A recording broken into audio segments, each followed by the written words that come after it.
Hello everyone, आज की इस वीडियो में हम टेक्निकल एनालिसिस के दो important parameter support and resistance के बारे में डिस्कस करने वाले हैं। तो चलिए शुरू करते हैं। सपोज करो कि आपने एक टेनिस बॉल को फ्लोर पर ज़ोर से हिट किया, फिर क्या होगा कि बॉल है वो फ्लोर से टच होकर बैक होगी।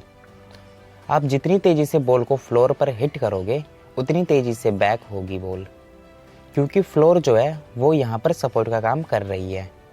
उसी तरह जब भी प्राइस अपने सपोर्ट के पास जाता है तो सपोर्ट प्राइस को गिरने नहीं देता और प्राइस ऊपर की तरफ मूव करने लगता है। इसी को हम सपोर्ट कहते हैं। इसी तरह हम रेसिस्टेंस को डिस्कस करेंगे। फॉर एग्ज़ाम्पल, अगर आप बॉल को ऊपर फेंकोगे तो बॉल सीलिंग से लगकर नीचे आ जाएगी। आप जितनी तेज़ी से ऊपर फेंकोगे बॉल को उतनी तेज़ी से नीचे आ जाएगी बॉल, क्योंकि ऊपर सीलिंग है जो बॉल को और ऊपर जाने नहीं दे रही। इसी तरह जब प्राइस ऊपर की तरफ मूव कर रहा होता है और जब प्राइस एक लेवल पर आकर नीचे मूव करने लगता है और उसी लेवल को हम रेसिस्टेंस कहते हैं। रेसिस्टेंस प्राइस को ऊपर जाने नहीं देता।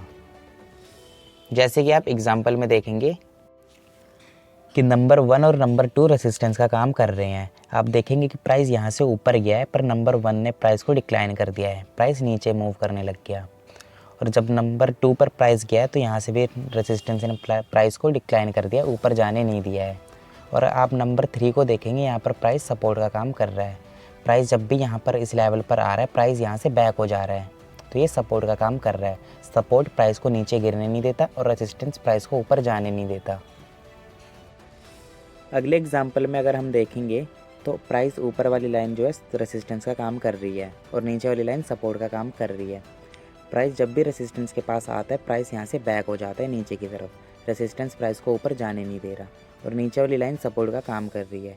प्राइस जब भी सपोर्ट लेवल पर आ रहा है प्राइस यहाँ से बैक हो जा रहा है ऊपर की तरफ।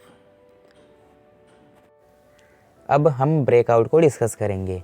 जब प्राइस सपोर्ट एंड रेसिस्टेंस के लेवल को तोड़कर आउटसाइड मूव करने लगता है, वो भी हाई वॉल्यूम के साथ, तो उसे हम ब्रेकआउट कहते हैं। अगर आप इस एग्जाम्पल में देखेंगे तो इसने रेसिस्टेंस लेवल को तोड़ दिया है और यहाँ पर एक ब्रेकआउट दिया है, वो भी हाई वॉल्यूम के साथ, तो इसी को हम ब्रेकआउट कहते हैं।